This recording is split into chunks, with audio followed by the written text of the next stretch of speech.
How y'all doing? So in this episode of Off Duty Ground, we have special guests, Tony and Brittany Ingram. Tony is a lieutenant commander in the U.S. Navy, and Brittany is a celebrity makeup artist. Together, they have authored the book entitled Equally Yoked and have been featured on OWN's Black Love and competed and won several awards in fitness competition. Additionally, they've documented their journey in paying off over $200,000 in debt in 19 months and inspiring others to do the same. How y'all doing today? Hi. What's going on? What's going on? Thanks for coming on. I really appreciate y'all. Yeah. Thank you for having us. Sure. All right. So I told them a little bit about y'all, but Tony, can you tell me a little bit about yourself and your time in the military? Absolutely.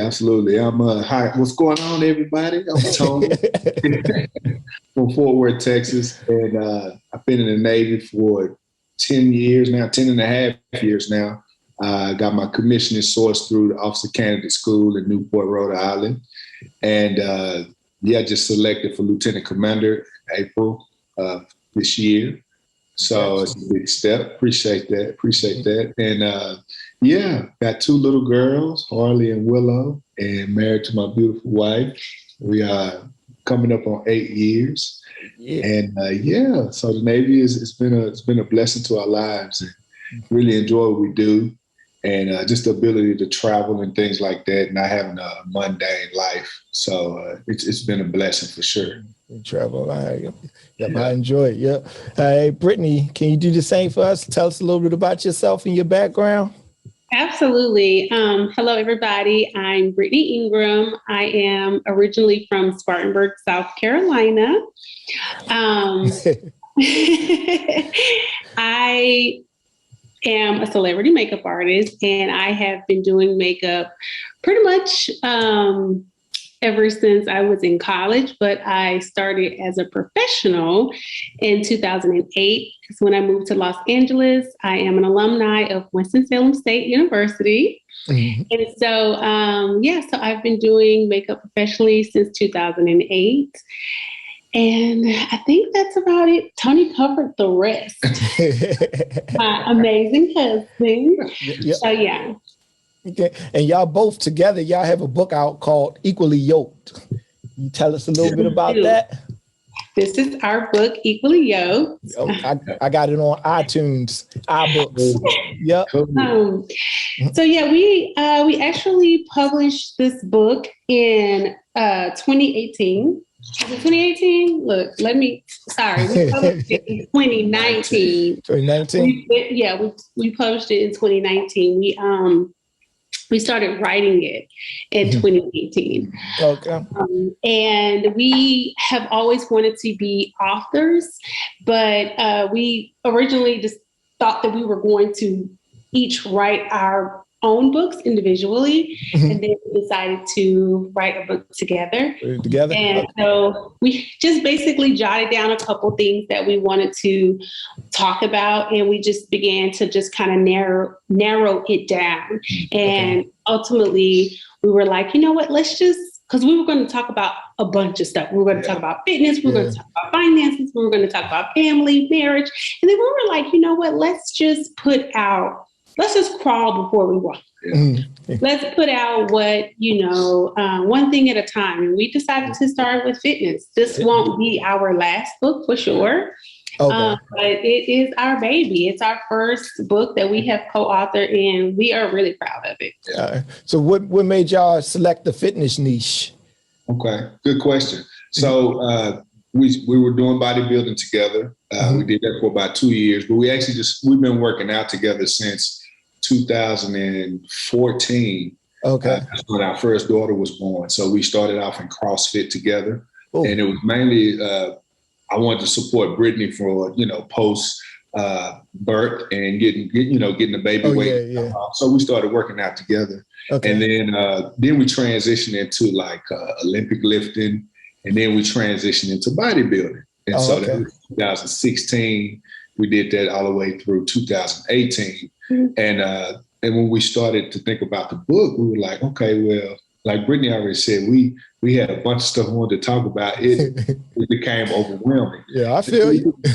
We took a step back and said, okay, so what is the one thing that inspires people about us, that we inspire people about, right? Oh, yeah. And so we say, well, fitness. People always ask us, how do we work out together? Because that's a challenge. Yeah. You know, whether you're girlfriend and boyfriend, or husband and wife, it's a challenge because you're in the gym and you guys are focused and it can be intense. And so that's where we started to focus on the fitness journey and say, okay, well, let's write this book. Let's just put everything together and just talk about our journey. It's not a how-to book, although we get tips about it, but that's how we came about writing about our fitness journey and how it could inspire other people and how it's helped our marriage, basically. Okay, yeah, I definitely get. I meant to say that y'all are very inspirational to me. As soon as I started the show, I forgot all about it. I was like, yeah, I've been looking at, I've been following y'all for a little while, and even in Japan, like, man, you know, I've been watching y'all fitness journey. I was like, man, I need to start working out. but yeah, I was like, man, but yeah, I definitely look up to what y'all doing and what y'all have accomplished. So I really appreciate y'all again for coming up on the show. So when y'all published the book, did y'all self-publish or did you find a publisher or anything like that? Yeah, so we had a little bit of both.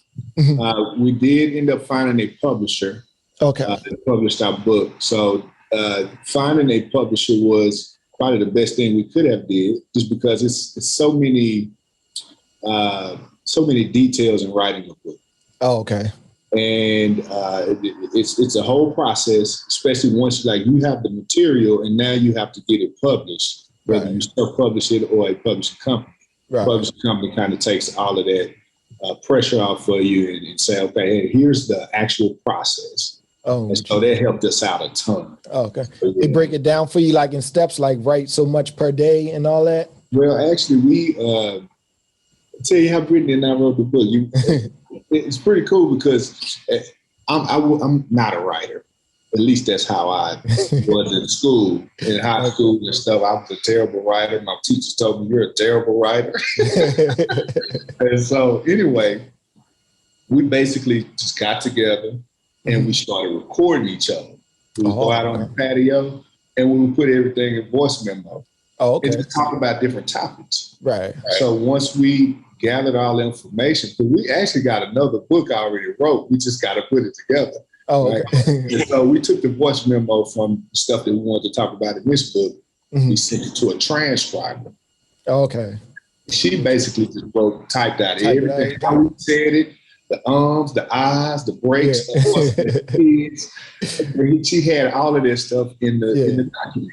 And when she finished it, she sent it back to us, and we took that and we started the editing process. Oh, okay. Deleted stuff, shift stuff around. Yeah. So that made it a lot easier than what, like, me just sitting there typing stuff. Which we had to do that still, of course. Right. But the bulk of it was done with us just sitting here, like, talking to you. Yeah. Okay. Did y'all did the competitions before the book, or did y'all do the competitions during or after the book? The competitions were before the book. Okay. So going through the competitions and training for those competitions is what helped us write the material for the book.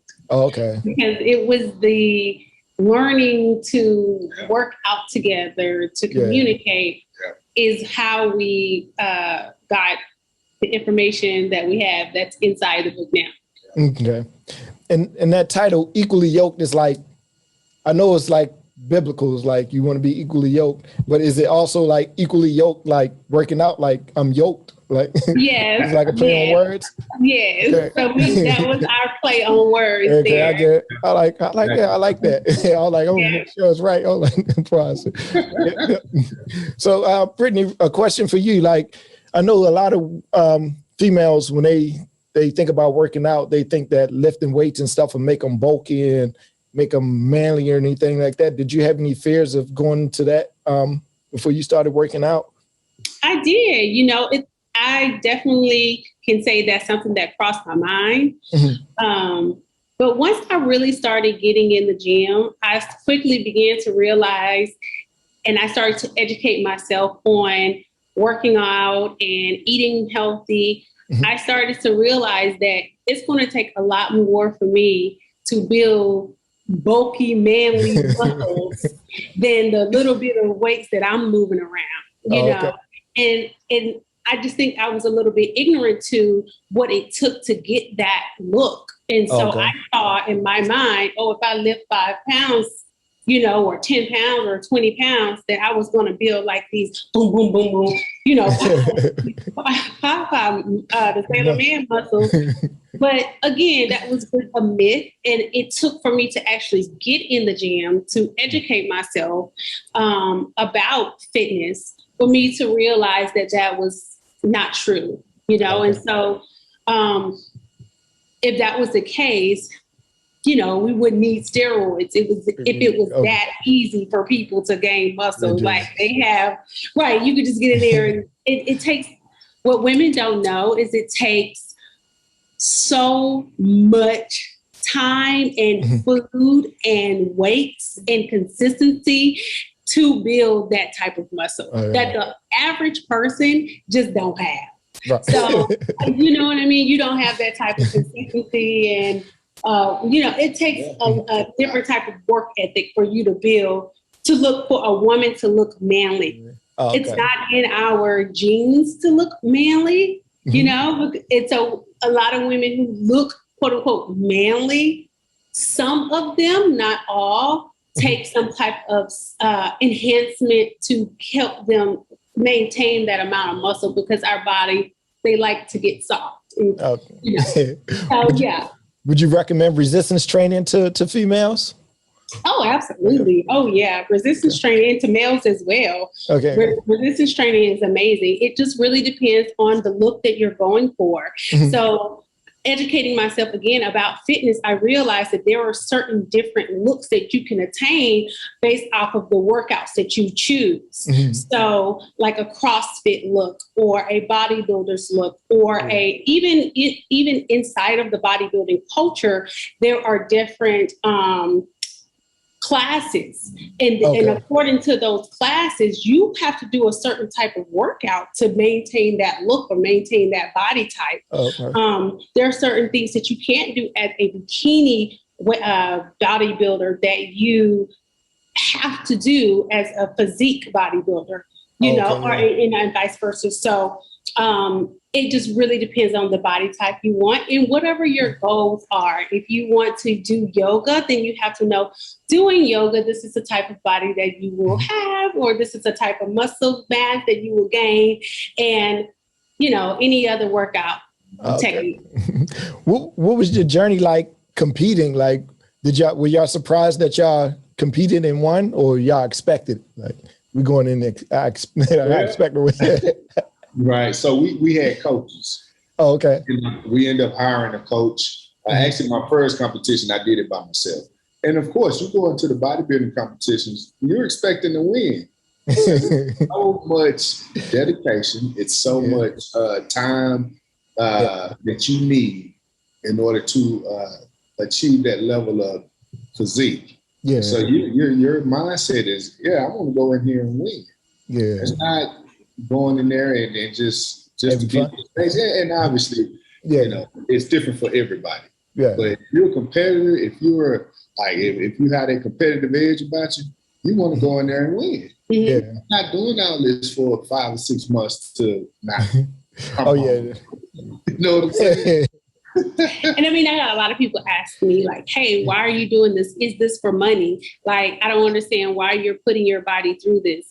But our reasons why we were doing a bodybuilding competition obviously wasn't monetary gain. It was just more so for our personal goals. I just wanted to always push my body to a limit that I never thought that I could go. So it was just more so of a personal goal than and more in a super hobby, if you will, and me trying to become a professional bodybuilder. So like what types of effects does getting competition ready have on the body? I know it can be stressful. I know you got a diet. That's a really good question. And these are things that a lot of people don't know before they start competing, because I had to learn this. You had to learn this the hard way, because this is just something nobody talked about. Obviously, losing body fat, the more body fat you lose, it seems like when you get under 10% body fat, especially for men, you can you start to lose a little energy. Okay. You start to lose a little energy because our body responds to the more body fat we have in a healthy way. Okay. You get more energy from that, right? But when you get down to like that 6-7-8% body fat, it's hard. Like your brain becomes cloudy. Oh man. It's hard to focus. Like you really have to try hard, right? Also, another thing that nobody talk about is your sex drive. Oh, okay.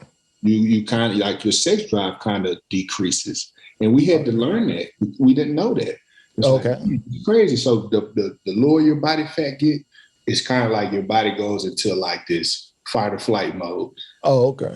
And it's like I need something. I can only focus on this one thing right now. Right. And I need all the energy to focus on looking at this PowerPoint because obviously we still work.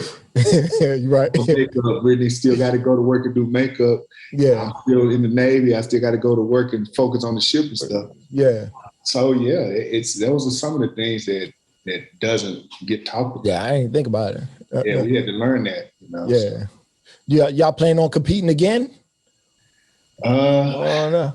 As of now, we've been out for like a couple years now. We've been out for about 3 years, so it's kind of like all right, we've been there, done that. It could be some other type of competition that we do, but as of now, we just train because we like it. Yeah. Okay. It's a bucket list for me, and I feel like that's what I did it for, and I reached the goal that I wanted.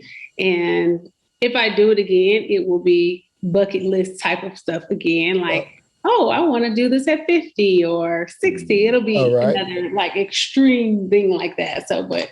Okay. Y'all looking into doing any coaching or anything like that? Or?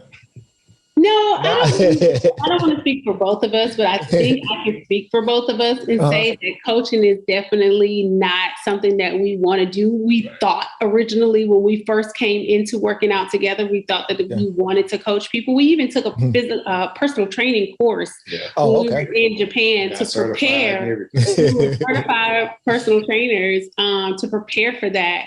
And when it came down to us, like really putting that into play and putting that into motion, we decided that that's not something that we wanted to do. Oh, okay. All right. So I know when the intro, we talked about getting out of debt and y'all paying off y'all 200K in debt. I know a lot of people be looking forward to that information. Like what's that journey of paying off that debt like? Well, this was actually our second journey when it came to paying off debt. Yeah. So the first time that we attempted to pay off our debt or become debt free, we were in about $160,000 worth of debt. Okay. And that included like your average debt, some car loans, credit cards, student loans, and things like that. Yeah. And originally, Tony had taken a course, a financial peace course, that taught you how to like pay off your debt and things like that. And he basically came to me and was like, hey, do you want to take this course with me? And I'm like, yeah, sure. Let's do it. We really got serious about our finances because we pretty much had to. It came to a fork in the road where we were like, okay, we have to get a hold of our finances because we are a family and we want to build wealth. So let me just add that the reason why we came to that point was we got to a point where we were, hey, do we put gas in the car or do we eat? Oh, okay. And that was the breaking point. It's serious. Yeah. And so that's when we started the first journey. Oh, okay. No, you're right.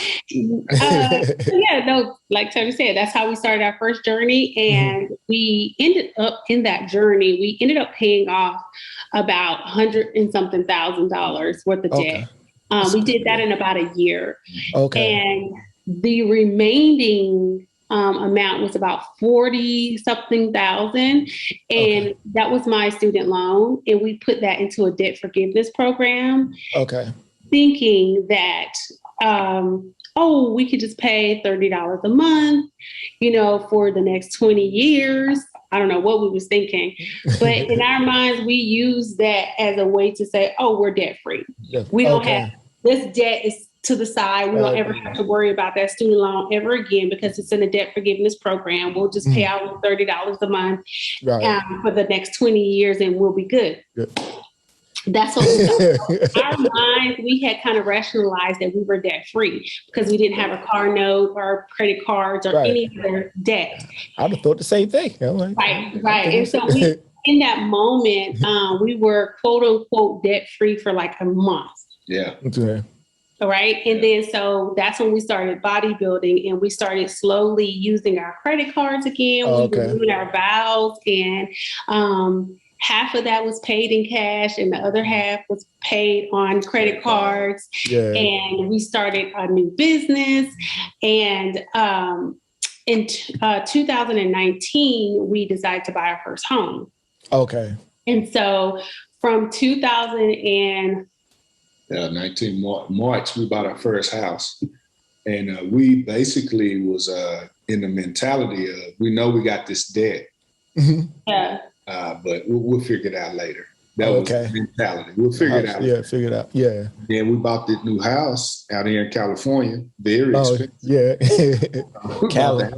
Right. Now you got to furnish it and all that stuff. Right. Yeah. So that was March. And then here come June, July. I had to go to Virginia for some training for the Navy. Yeah. And at this point, it was another breaking point because remember we decided to go back into debt. Okay, yeah. This was in it's like our first debt-free journey began in 2015. Yeah. 2015. And, okay. Yes. So we worked on that for 2 years. 2017, we quote unquote was debt free, and then we relapsed. Okay. We started going back into debt. Yeah. Right? Yeah. I would say So originally I said that it took us about a year. But it actually took us about a year and a half to pay that $100 and something thousand off. So right after that is when we started going back into debt. Yeah. And so we sat down and we added up all of our debt in 2019. Right. And that's when we found that we were in $235,000 worth of debt. And that did not include our new house that we had just I was going to ask, include the house, That did not include the house that we had. Right. So from there, we knew we had to get hot because we knew we did not want to be in debt. We wanted to live a debt-free life. And we just basically decided, you know what, we're going to go ahead and jump back on this horse. We're going to get the ball rolling. We're going to take this student loan out of a debt forgiveness program because that had basically the debt forgiveness program was a joke. They ended up going to court, and the money that I had paid them since 2017 is caught up currently in a court case. So I may not get that money back, which we were not worried about that. We were like, we're just going to pay this loan off and get this debt out of our life. Oh, man. Yeah. So why is it important that y'all document y'all debt journey and share it with others?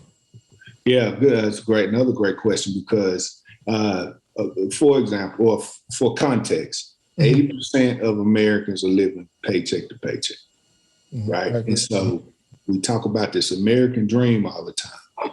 And when you look at these numbers, it's more like an American nightmare to me. Right? Everybody want to look good. Everybody want to dress nice. Everybody want to drive the latest and biggest cars. Everybody want to buy the biggest house. And in reality, we're drowning in debt to do all this stuff, which is very stressful. It's a weight. It's a weight on your heart, your mind, and your pockets. Yeah. So it's important, especially for the Black community, that we are intentional about our finances, because this is something Brittany and we grew up and didn't learn at all. Our parents didn't teach us this. They did. All right. So now this is something that we are very serious about because we don't want our children's children to be in the same position. Right. This is a generational thing, and we have to stop it with us. Right. now. So being educated in the finance area, not just knowing how to spend money, but how to actually invest your money, staying away from debt. Debt is not your friend. I don't care what anybody tell you, unless you're buying a house or something like that. But debt is not your friend. Credit cards is not your friend. Yeah. They're trying to take money from you, but we feel like we have to, or this sophistication of having a credit card and swiping it because we wanted some stupid points. We're guilty of that because we had a bunch of credit card debt. Okay. And it's important that we educate ourselves and educate others to say, okay, Tony and Brittany was in $235,000 worth of debt, which is very high. And a lot of money. Not common. A lot of people don't have that much debt.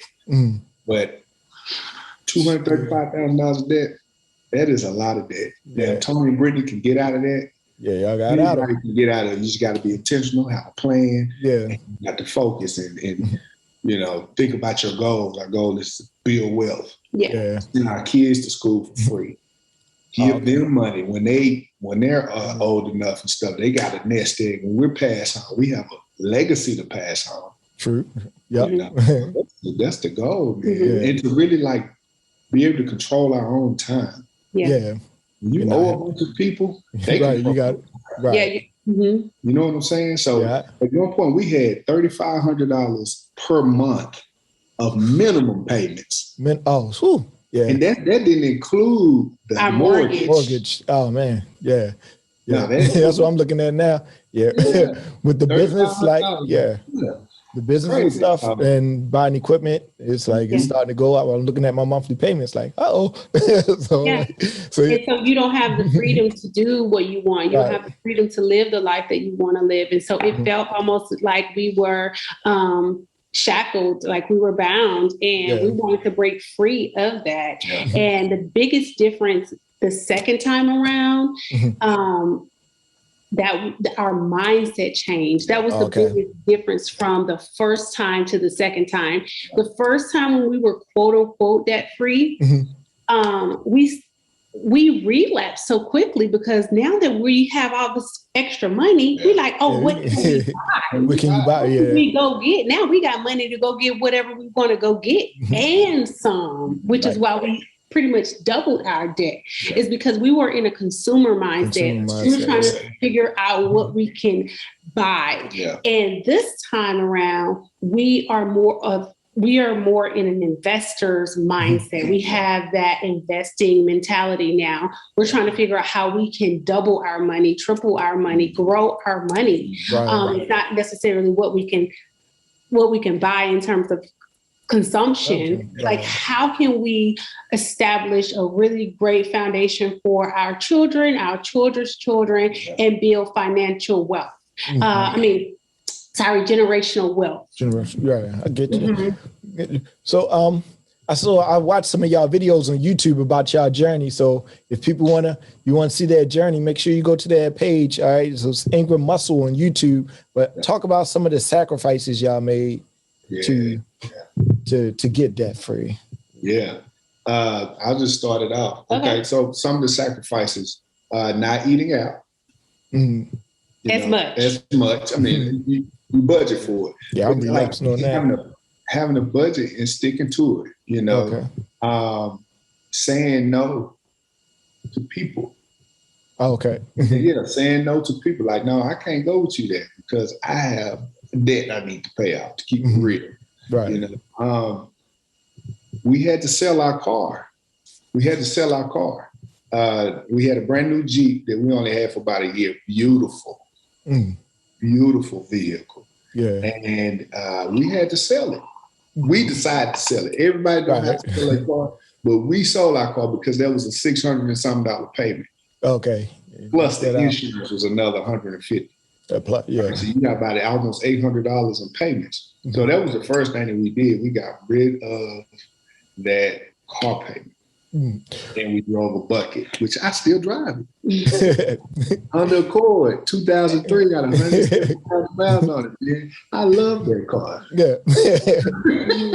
Hey, I was reading this book called The Millionaire Next Door, and they was talking about most of the millionaires, like, they don't drive these fancy cars that everybody see people driving. They drive like just normal everyday cars. So man. Yeah. And that's why they're the millionaires. That's right. That's right. You had to get out of that mindset. Yeah. You know, that was a few sacrifices I really got.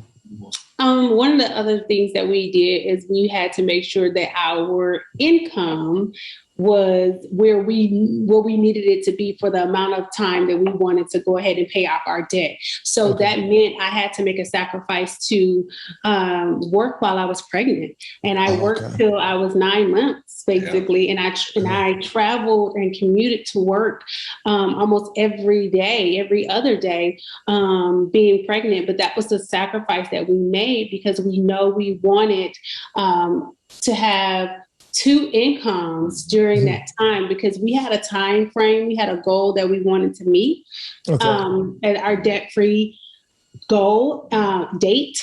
And we crunched the numbers and we were like, okay, this is how much we need to pay off a month in order for us to hit this goal, this target date. Right. And so that was one of the sacrifices that we made. Some people pick up side hustles. For us, we work 2 full-time jobs where it allows us to work pretty much 50, 60 hours a week. Oh, yeah. And there is no more time for a side hustle. Yeah. And so, in our jobs, we make enough money to where we could have, we could pay that output, just that one job. Yeah. Backing up. Okay. Yeah, I was kind of like discussing this with my wife because we try and I think everybody's trying to pay off their debts, but I always try to have the discussion with her, like, should we save money or should I use the money we have to try to make more money? So it's like that's a good hustle. So so I'm like, but that's a good question. Yeah, most people have that question, like, should we save money and then pay off debt, or should we, pay off our debt and then save? So what we did was we took the money that we had in our savings account and we used the money that we had in our savings account to start our debt-free journey. We left $1,000 in our savings account. That's all we left in our savings account. And we did that. That was our emergency fund. Okay. Just in case anything were to happen while we were on our debt-free journey, we had a little bit of a cushion if something happened with the car, or something, happened with the girls, and we needed to get some money. We didn't have to spend we didn't have to use our credit card. So most emergencies won't be more than $1,000, right? Most emergencies. And so that, like, your healthcare or whatever can't already cover. And so we kept that $1,000 in our savings account, and in everything else we made, we put it on our debt. So we wasn't really worried about, we stopped all of our investments. So our 401ks, contributions, and anything like that, we pretty much stopped for the time being, because we knew that this was this was such a small window in order for us to be super intense and super aggressive on this goal and on this debt, because the quicker our mentality is, the quicker you can get out of debt, the quicker you can start saving money and building wealth. Because let's just say you have, let's say, okay, you have this money and you're like, man, should I do both? Where you can't focus so much. Like we want to focus on one thing at a time. We don't want to split our focus between how much do we save, how much do we pay off in debt. We want to be aggressive towards one goal. And so being aggressive towards paying off debt really allowed us to just throw more money and more money. Everything we got that was extra, we knew where it was going. It was going to the debt. It wasn't going to the savings account, because the savings account was already at $1,000.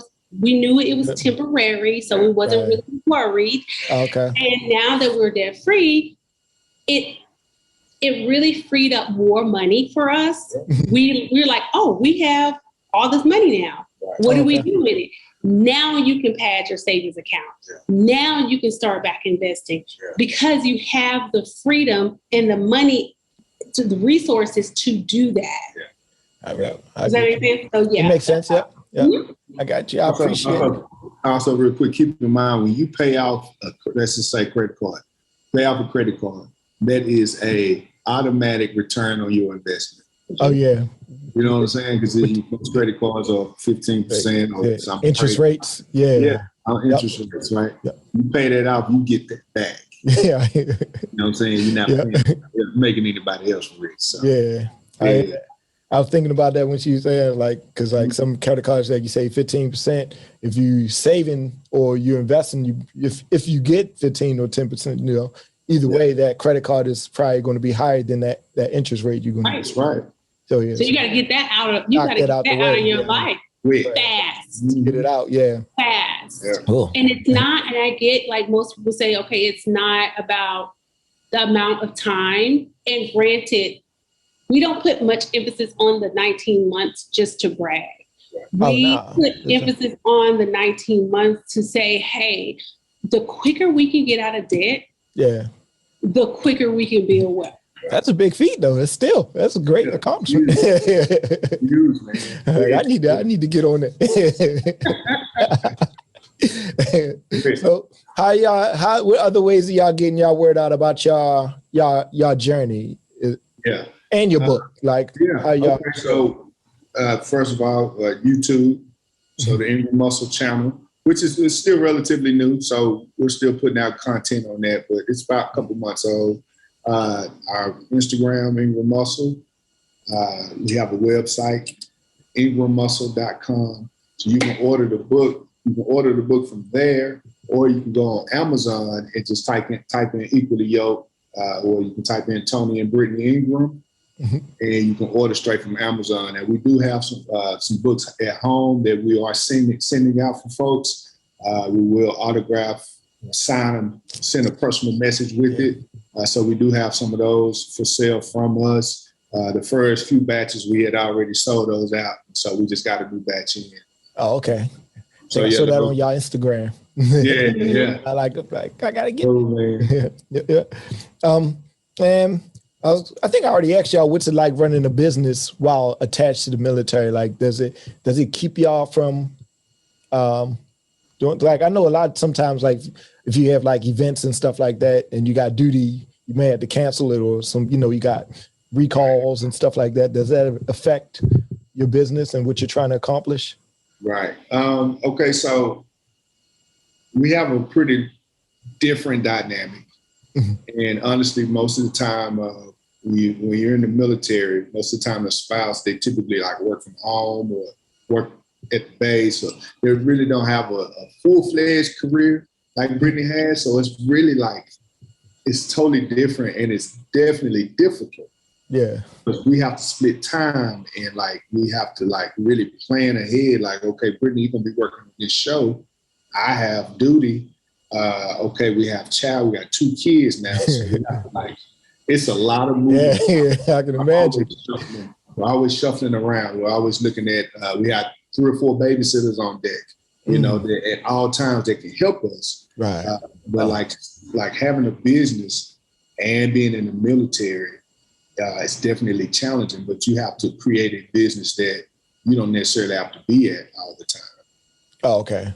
Yeah. And obviously, being on the ship, I have dedicated time. Yeah. We're on the ship 10, 12 hours a day, type of thing, sometimes longer. And how can I run a business being on the ship? So I have to create something that doesn't require me to be there all the time.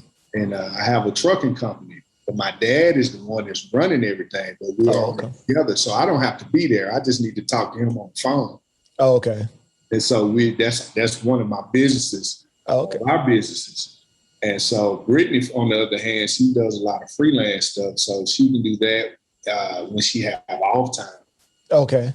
Because I'm on set pretty much anywhere from 10 to 16 hours a day. Okay. So, yeah. Yeah.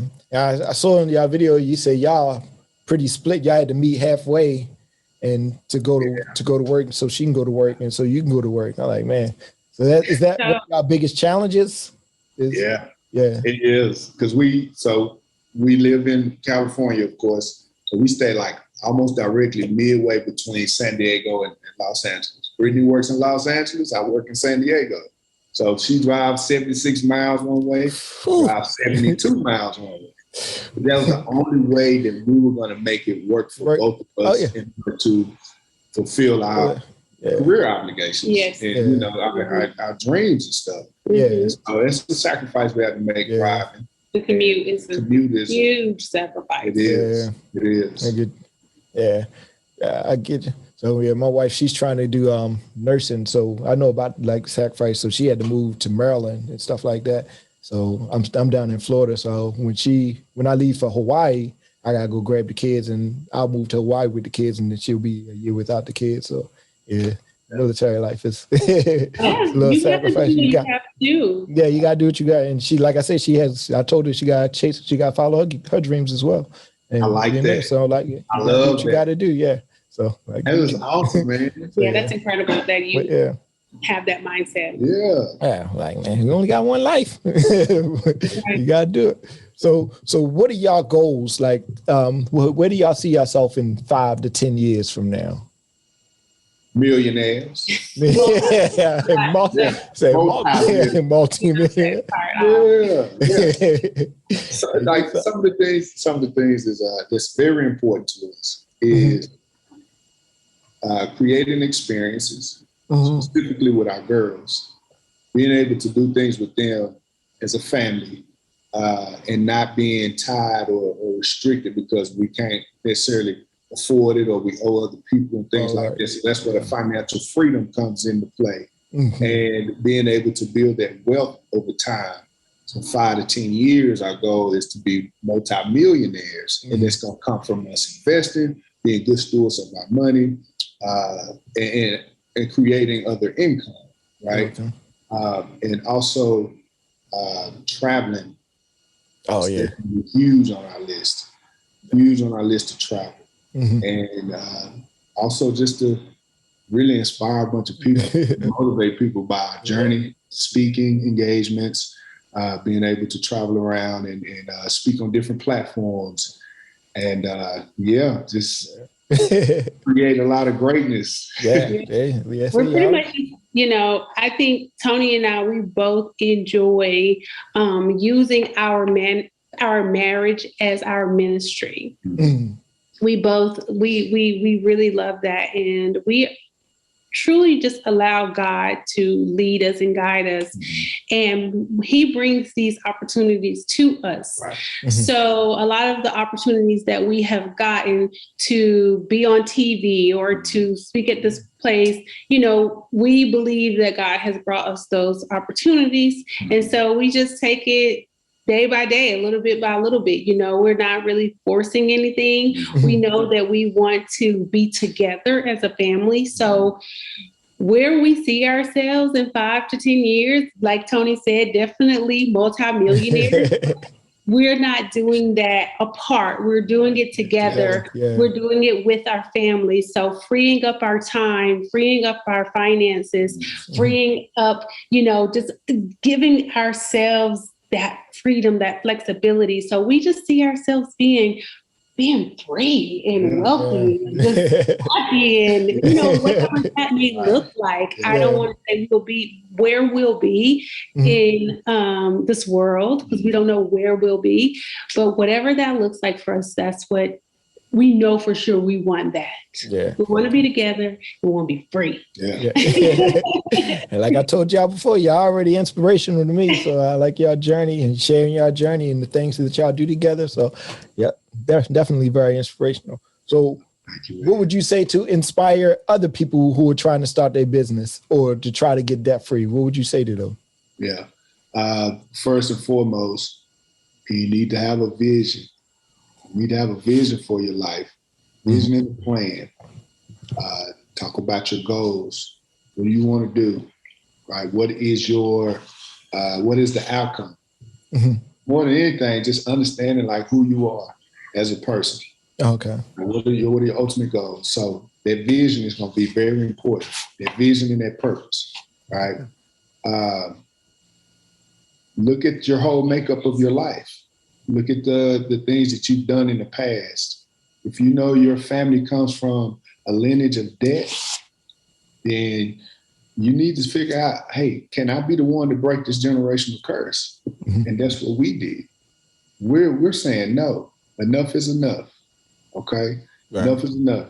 Starting a business. Don't just start a business just because everybody on the internet is saying LLC. Right. Well, I mean, that ain't doing nothing. Yeah. It's not doing nothing. You don't need, you need to find something that can fill a void. And then something that you like, that you might be passionate about. Yeah. If it's something you're passionate about, let's figure out how to create a business for this thing. Mm-hmm. Right? Yeah. And those are a few points that I would say. Okay. Yeah, that's good. All right, got you. So we already talked about if people are trying to reach you, where do they go? Let them know again. So Ingram Muscle, on Instagram, on Facebook, mm-hmm. and on Twitter is Ingram_Muscle. And then we have a website, IngramMuscle.com. All right. So you can just Google it. Tony and Brittany Ingram, a whole bunch of stuff. Yeah. But that's all the questions I got for y'all. So again, I appreciate y'all for coming on.